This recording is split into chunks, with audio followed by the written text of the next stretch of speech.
a todos. Estávamos aqui com um pequeno problema de tecnologia, mas já está tudo resolvido de outra forma. Mas é uma alegria poder estar nesta manhã com os nossos irmãos, partilhando a palavra do Senhor mais uma vez. Também com as nossas visitas, com irmãos que vêm de mais longe. Esta é uma igreja multicultural e também multirregional. Não sei se a palavra existe, mas temos irmãos de vários lugares, de várias nações. E é bom porque estamos sempre a aprender todos uns com os outros. E então, certamente, isso também é uma bênção para a igreja. Irmãos, já relembramos aqui ao longo deste culto que nós, igreja, não somos contra a celebração do Natal, mas também não fazemos do Natal a única data em que nós relembramos que Jesus nasceu. Isso é um facto, é algo que nós relembramos a cada dia, não especificamente hoje eu vou parar, vou lembrar que Jesus nasceu numa manjedoura, não é isso. Mas nós celebramos o facto de que Jesus nasceu, Jesus veio a este mundo, se manifestou da forma humana, mas também da forma divina, e provou que ele estava realizando aquilo que tinha sido o cumprimento de profecias que ao longo do Antigo Testamento nós vemos, e são mais de 300, e temos estado a estudar isso às sextas-feiras, ao longo do Antigo Testamento, e ele era o cumprimento de tudo aquilo que tinha sido falado, mas ainda mais, porque quando Isaías, aqui de forma particular neste capítulo 7, versículo 14, diz que Deus viria pessoalmente através do seu Filho. Isso é algo que o mundo não esperava que acontecesse da forma que aconteceu. E que trouxesse o impacto que trouxe à vida de milhões e milhões de pessoas, não só naquela época, mas também ao longo dos séculos. E hoje, irmãos, nós vamos relembrar esse facto, ou uma dessas profecias, numa passagem muito conhecida, mas partindo do princípio que nós que estamos aqui, que somos do Senhor, vivemos essa convicção plena de que Deus se manifestou na forma de homem, que Deus cumpriu o plano integral que tinha em relação à nossa salvação, e foi pela vinda deste Emmanuel, Deus conosco, que nós alcançamos o perdão dos nossos pecados através do sacrifício que Ele realizou em nosso lugar na cruz. Isso é o maior presente de todos. E é o presente que nós também partilhamos com outros. Nós ouvimos, sexta-feira, o nosso irmão Joel, quando partilhou a palavra do Senhor, dizendo que é a missão da igreja, não é ficar só com essa mensagem entre quatro paredes, podemos dizer assim, mas levá-la fora destas quatro paredes, não só de forma falada, mas também através do testemunho das nossas próprias vidas. Então eu gostaria que nós abríssemos o capítulo 7 de Isaías, penso que já todos abriram. Mais uma vez havia uma série de problemas e de dificuldades entre este povo que Deus tinha chamado, que Deus tinha escolhido, para manifestar ao mundo o seu poder, para manifestar ao mundo aquilo que podia acontecer com pessoas que realmente o adoravam, o tinham como único Deus. E novamente, se nós vamos ver um pouquinho o contexto, e eu não me vou alongar muito sobre isso, mas nós vemos que o Senhor fala para Acaz, rei de Judá, que enfrenta várias ameaças dos seus inimigos e está com medo. E ele é desafiado a pedir um sinal ao Senhor. Ele diz, olha, pede um sinal. Mas ele responde, e lá no versículo 12, ele diz, não o pedirei nem tentarei o Senhor. Eu não vou fazer isso. E no versículo 13, então Isaías exorta este homem e diz, olha, e no caso aqui dirige também à nação, e diz, olha, não basta vocês andarem a aborrecer os homens, vocês também querem aborrecer Deus. Vocês também querem afatigar, ou ainda vos afatigareis também ao meu Deus. E a partir desse momento, no versículo 14, ele então diz, olha, Deus vai falar-se. E Deus vai falar de uma forma que nunca falou.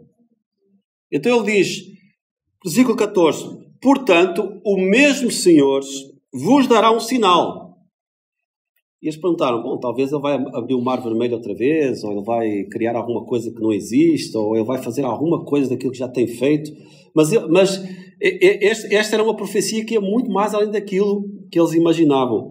Eis que uma virgem concederá e dará-lhes um filho, e o seu nome será Emmanuel, Deus conosco. Então, Isaías começa por dizer, olha, o Senhor, Ele mesmo, não outro, não vou ser eu, não vai ser outro profeta que se vai levantar, mas Deus, visto que tu não pedirás esse sinal, Deus vai dar um sinal. E aqui nós vemos, irmãos, que Deus, Ele age como e quando quer. Isto tem a ver com a soberania de Deus. Deus não está limitado por aquilo que nós pensamos ou achamos ou tentamos imaginar acerca de Deus. Por vezes as pessoas chegam para nós, até em conversas sobre fé, e dizem, olha, me explica isso, como é que é Deus? Olha, como é que Deus criou o mundo? Olha, como é que Deus permite isto? Deus não se explica. Deus é Deus. Aliás, a palavra de Deus diz que Ele não pediu opinião a ninguém acerca da forma como iria criar o mundo, como iria criar o homem, como iria cumprir o seu plano eterno na redenção do homem, como nós um dia iríamos estar, nós que somos do Senhor, iríamos estar com Ele por toda a eternidade. Deus não pediu o conselho de ninguém. Como é que eu faço isto? Olha, Deus também não diz, olha, afinal eu ia fazer assim, mas não faço, eu faço assim. Não. Deus é Deus. E quando nós tentamos explicar Deus, nós entramos por caminhos que nós não conseguimos chegar ao fim disso, né? Então Deus se explica naquilo que Ele permite que nós entendamos acerca dEle. E aqui quando Isaías dá esta profecia da parte do próprio Deus, diz, olha, Deus, o Emmanuel, Deus vai estar connosco. E certamente aquilo trouxe uma série de perguntas à mente das pessoas, mas como é que é isso? Como é que isso vai acontecer? Eu gostaria de ler alguns textos. Em Êxodo, capítulo 33, lá logo no início, a palavra de Deus nos fala, e eu poderia ler muitos textos, não o vou fazer, mas ler Êxodo 33, versículo 19, diz, Êxodo 33, 19.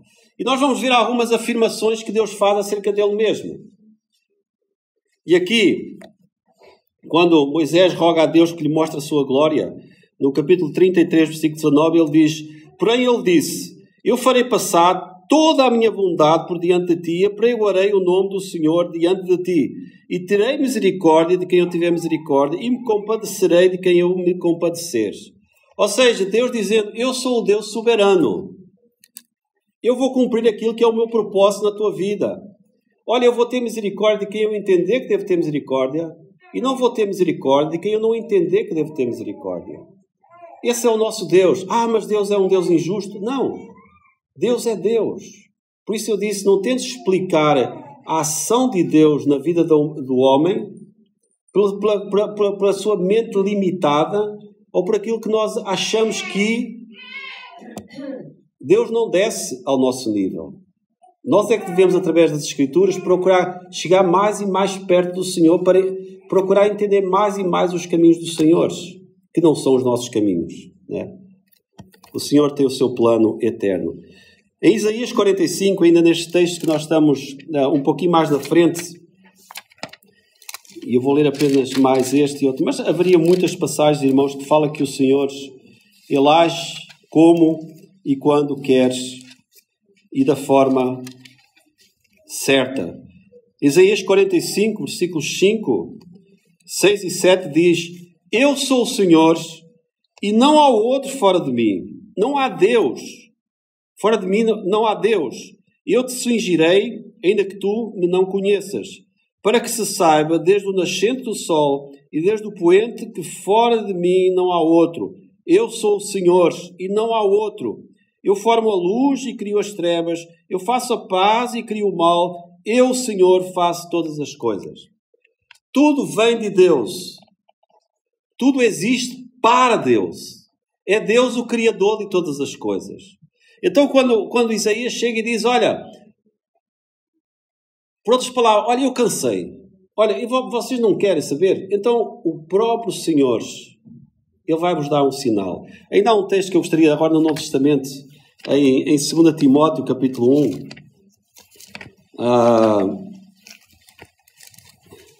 Hoje nós vamos abrir um pouquinho a Bíblia, mais do que o costume, pelo menos quando eu prego, mas eu achei importante agora referindo-se a nós que somos do Senhor, nós que estamos aqui nesta manhã, 2 Timóteo 1,9 diz que nos salvou e chamou com uma santa vocação, não segundo as nossas obras, mas segundo o seu propósito de graça que nos foi dado em Cristo Jesus antes dos tempos dos séculos. Ou seja, o plano de Deus teve o seu cumprimento na salvação, no resgate no homem, através de Jesus Cristo. Não há salvação fora de Cristo. Então, quando o mundo, nos dias de hoje, celebra o nascimento de Jesus, e logo no dia 26 ou 27 esquece desse facto, nós o relembramos todos os dias. Porquê? Porque se Jesus não tivesse nascido, nós não estaríamos aqui, na condição de salvos. Então, aqui Paulo dizia a Timóteo, olha, Deus nos salvou. Antes da fundação dos séculos, Deus já nos conhecia pelo nome. Nós não somos fruto do acaso, ou somos mais bonitos do que os outros, ou nascemos num país X ou no país Y. Não, Deus te conhecia pelo nome antes que o mundo fosse mundo. E Deus prova esse amor através de Jesus Cristo. Não dos presentes de Natal, que são bons, né? Somente os chocolates. Não das prendinhas, mas do facto de que Jesus veio. E o profeta estava dizendo, Deus vai vos dar um sinal que vai acima de tudo aquilo que vocês possam imaginar. E não vai depender de, eu não quero. Não, Deus vai dar, é o próprio Deus. Então, irmãos, Deus age como e quando quer. Em meio aos desafios e descrenças, Deus traz através do profeta uma mensagem de esperança. Deus diz, através do profeta Isaías, um dia eu mesmo vou ouvir, eu mesmo vou intervir, eu mesmo vou cumprir com aquilo que prometi lá desde o início. Esse é o nosso Deus. Ele nunca nos deixa sós, né? Eu sei que às vezes nós nos sentimos sozinhos, confusos, colocamos muitas questões, porquê? Nós olhamos o nosso mundo à nossa volta e nós pensamos, Senhor, até quando, né? Será que o Senhor não vai intervir? Será que o Senhor não vai colocar a mão? Nós sofremos junto com aqueles que sofrem, junto com os nossos irmãos que estão em lugares, conforme já orámos hoje, onde não há esta liberdade de nos sentarmos e ouvirmos a palavra do Senhor. Mas Deus diz, tranquiliza o teu coração. Olha, no mundo tereis aflições, mas eu vou intervir. Eu vou vir não mais para servir, mas para ser senhores. Todas as nações se prostrarão aos meus pés. Essa é a promessa. Irmãos, esta e outras profecias, mas esta de forma específica, ela foi escrita cerca de 600 anos antes disso acontecer. E certamente os anos foram passando e alguns que iam ouvindo as histórias e iam dizendo, mas quando será? Quando será? Quando será? Mas aconteceu, assim como vai acontecer também aquilo que o Senhor tem prometido. Então Deus age como e quando quer, porque o mesmo Senhor vos dará um sinal. Deus age no cumprimento das suas promessas. Lá em Gênesis 3,15, quando ele fala que a mulher ia esmagar a serpente, a cabeça da serpente, e daí para a frente Deus vai falando livro após livro, momento após momento, de que isso seria uma realidade, de que isso iria acontecer. Deus cumpre com as suas promessas. Guarde uma coisa bem no seu coração. Se Deus disse que você é salvo e você estará eternamente com Ele, Ele vai cumprir com essa promessa. Se Deus disse que um dia virá e irá intervir neste mundo, Ele vai cumprir com essa promessa. Se Deus fala que Ele cuida dos seus, apesar disso não nos isentar de sofrimentos, de dificuldades, Ele vai cumprir com as suas promessas. Porque Deus é um Deus de promessas. E Deus sempre cumpre as suas promessas. Eu já falhei muitas das promessas que eu fiz à minha esposa, aos meus filhos, a outras pessoas, né? Nós somos humanos. Às vezes até temos boas intenções, mas nós somos falhos. Deus não falha. Deus não está limitado pelo tempo ou pelos homens. Deus é Deus. E quando o profeta diz, Deus vai vos dar um sinal, e esse sinal é algo extraordinário, é algo que nunca aconteceu, ele confirma isso mais tarde, através do nascimento do próprio Jesus. Lucas 24, 44, dentro deste ponto, nós estamos vendo que Deus age no cumprimento das suas promessas. São tudo textos muito conhecidos, principalmente os do Novo Testamento. 24, Lucas 24, 44 diz: E disse-lhes: São estas as palavras que vos disse, estando ainda convosco, que convinha que se cumprisse tudo o que de mim estava escrito na lei de Moisés e nos profetas e nos salmos. Jesus estava dizendo para os discípulos: olha, em mim se cumpriu tudo aquilo, diríamos hoje, que está escrito acerca de mim no Antigo Testamento. Cumpriu-se tudo. Eu sou o Emmanuel, Deus convosco. Então o próprio Jesus afirma isso. São centenas as profecias. E todas elas se cumpriram na pessoa do nosso amado Senhor e Salvador Jesus. Deus sempre age, e Deus sempre age no cumprimento das suas promessas. Deus disse: eu vou-vos dar um sinal. E esse sinal começa no tempo de Deus, não no nosso tempo. A Igreja, ao longo dos séculos, tem ansiado pela volta do Senhor Jesus, como nós hoje ansiamos, né? Nós que somos dele, nós que o conhecemos, nós que sabemos que um dia ele irá chamar a Igreja. Mas isso tem sido adiado de geração em geração. Não que Deus está adiando essa decisão, porque Deus já sabe o dia, mas muitos dos nossos irmãos que não nos acederam viveram essa expectativa. E acharam: olha, este é o tempo, olha, este é o momento. Olha, certamente quando houve as pestes, as guerras ao longo dos séculos, a Igreja pensava: olha, é agora, olha, isto está mesmo mal. E nós hoje vivemos essa expectativa, mas nós não sabemos. O que nós sabemos é que Deus irá intervir no momento certo. E o momento de Deus não é necessariamente o nosso momento, porque Deus sabe aqueles que ainda vão ser salvos, quanto tempo isso irá levar. Então nós não devemos, irmãos, ficar muitas vezes parados no tempo, né? Preocupados com coisas que não nos competem a mim ou a nós nos preocuparmos. Deus é Deus. Viva a vida dentro daquilo que é o propósito de Deus para a sua vida. E não fique parado dizendo: pronto, Jesus vai voltar agora, né? Então, olha, não vale a pena. Não faça isso. E qual é o sinal? Deus age em todo o tempo. Ele diz: eis que uma virgem conceberá e dará à luz um filho. Irmãos, mais uma vez, o agir de Deus... eu não gosto muito desta palavra sobrenatural, porque Deus está acima de todas as coisas, né? Deus se manifesta de forma divina, mas ele diz: olha, isso vai acontecer através de algo que, humanamente falando, não poderia acontecer. Uma virgem conceberá e dará à luz um filho. E veja aqui um pouquinho na frente, no capítulo 9, versículo 6, ele dá uma descrição mais detalhada de quem é esse menino, né? De quem é esse Emmanuel. Ele diz: porque o menino nos nasceu, um filho se nos deu, e o principado está sobre os seus ombros, e o seu nome será Maravilhoso, Conselheiro, Deus Forte, Pai da Eternidade, Príncipe da Paz. O seu nome será... Nós poderíamos dizer hoje: o seu nome é Maravilhoso, Conselheiro, Deus Forte, Pai da Eternidade, Príncipe da Paz. Irmãos, conforme eu disse, mais ou menos 600 anos depois cumpriu-se esta promessa.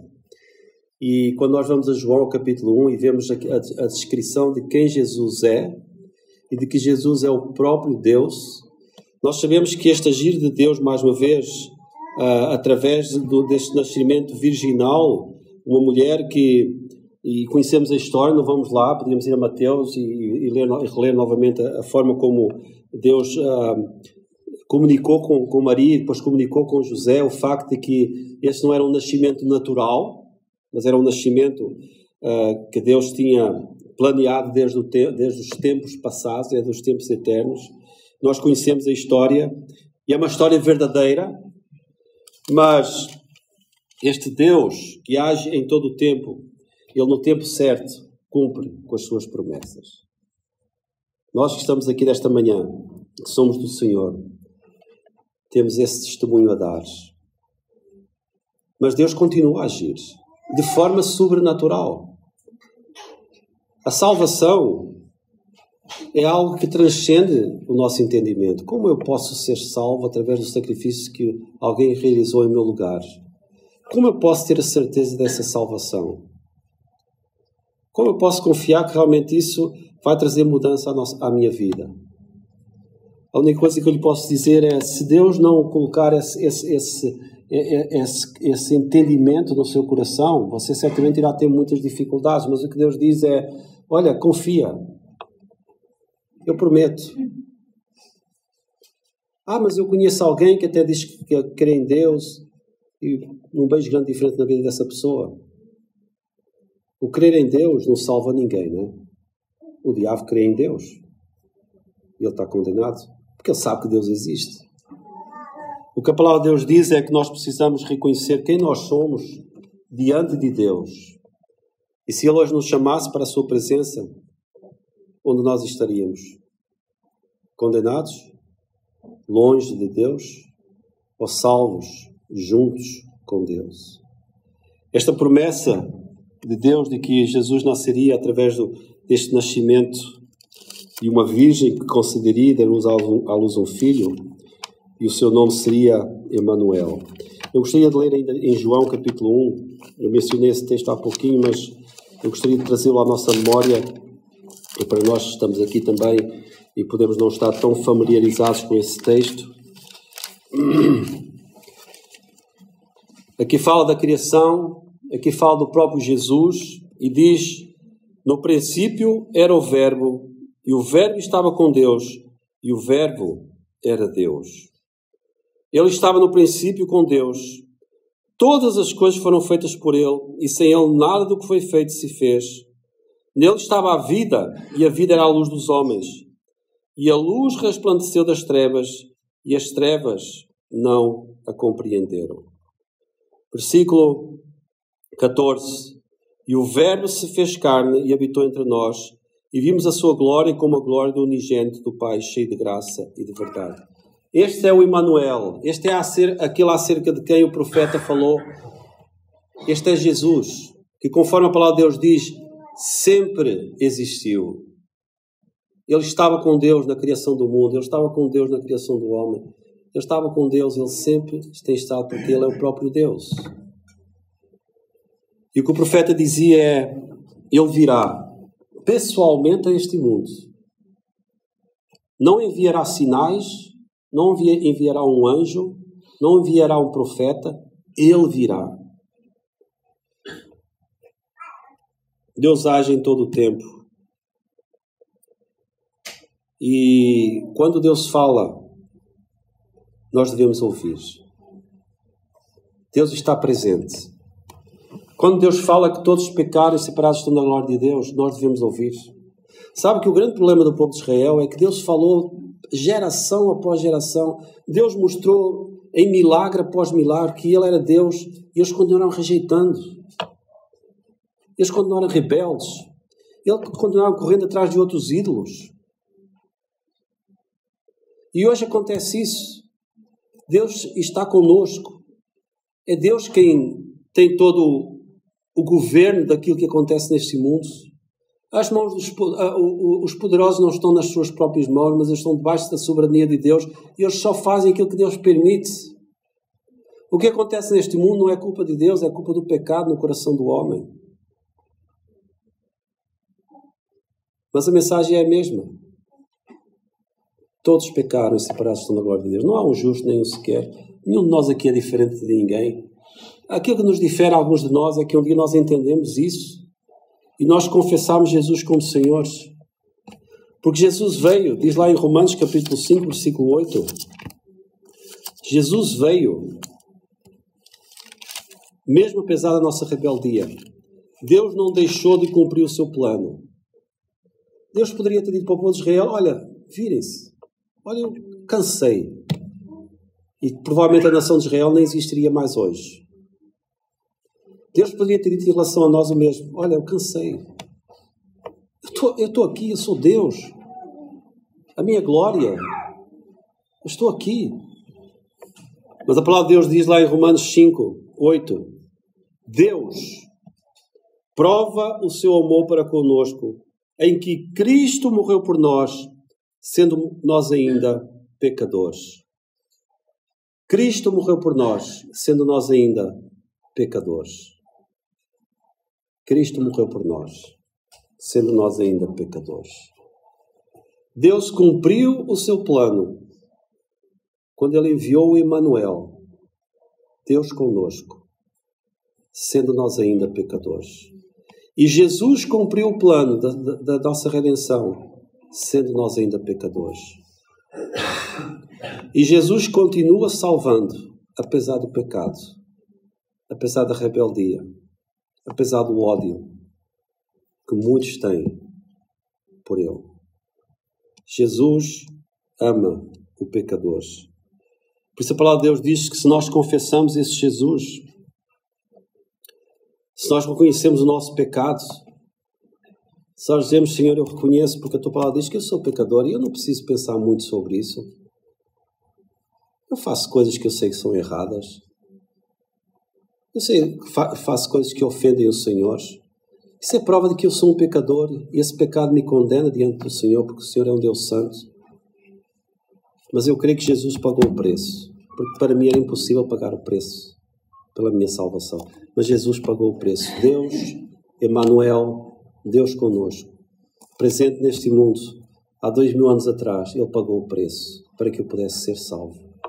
Por isso, o que é que a palavra de Deus diz? Ela não aponta para uma religião, seja ela protestante, católica, testemunha de Jeová, outra qualquer, mas ela aponta para Cristo. É Cristo. Não é religião. É Cristo. E quando você confessa Jesus como Senhor, crendo que Deus o ressuscitou dentre os mortos, crendo que Ele pagou o preço pelo seu pecado, a palavra de Deus diz que Deus o salva. Deus o salva e o adota como filho. E nós que somos do Senhor, eu não poderia deixar de terminar com duas passagens que são promessa, não mais sós. Deus não só fala e continua falando. Deus não só age e continua agindo na salvação do homem. Mas Deus também cumpre aquilo que Ele prometeu. Em Mateus capítulo 28, que nós lemos também recentemente, versículo 18, que diz, em que Jesus, antes de subir aos céus, antes de voltar para os céus, de onde Ele tinha vindo, Ele disse, agora, por outras palavras, eu não sou mais servo. Agora eu sou Senhor. Versículo 18. É-me dado todo o poder no céu e na terra. Portanto, ide, ensinai todas as nações, batizando em nome do Pai, do Filho e do Espírito Santo, ensinando-os a guardar todas as coisas que eu vos tenho mandado, e eis que estou convosco todos os dias até a consumação dos séculos. Amém. Jesus disse, eu vou estar convosco. Eu sou o Deus presente. Eu estou aqui neste culto, nesta manhã, em Partilhó. Eu estou noutros lugares. Deus é um Deus omnipresente. Ele está em todo lugar, Ele é Deus. E não ter de pedir que eu explique isso, porque eu não sei explicar. Mas eu creio, porque Deus diz que é assim. Deus é Deus. E Deus fala a sua vida através da sua palavra. E finalmente eu terminaria com as palavras de Paulo em 2 Coríntios.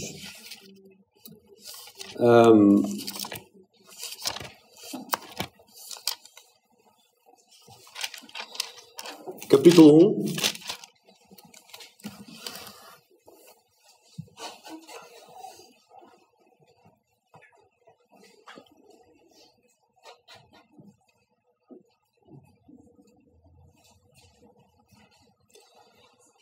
Segunda Coríntios, capítulo 1, versículo 20. Porque todas quantas promessas há de Deus são nele sim, e por ele o amém para a glória de Deus por nós. Mas o que nos confirma conosco em Cristo e o que nos ungiu é Deus, o qual também nos selou e nos deu o penhor do Espírito em nossos corações. É Deus. Sempre Deus. Deus conosco. Esse é o nosso Deus. Ele faz todas as coisas para a glória do seu nome. E que nós possamos, nós que estamos aqui nesta manhã, ter um coração grato porque Deus cumpriu com esta promessa. E Deus se faz presente em nossas vidas. Quando saímos daqui, nós não vamos sozinhos. Deus vai connosco, porque Deus está connosco. E esse é o maior presente de Natal que alguém pode desejar. Então o meu apelo mais uma vez nesta manhã é que nós que somos do Senhor possamos ter um coração grato e partilhar isso com outros. E se você está aqui e não é do Senhor, confie nele. Diga: Senhor, salva-me. Obrigado por Jesus. Eu quero receber esse presente. E a promessa de Deus é que Ele salva. Jesus mesmo disse isso, né? Eu sou o caminho, a verdade e a vida. Vinde a mim todos os que estáis cansados e oprimidos e eu vos aliviarei. Aquele que o Pai me dá, ninguém jamais os arrebatará da minha mão. Este é o maior presente. E que nós possamos realmente ser gratos ao Senhor, porque o Emmanuel veio e está connosco. Amém.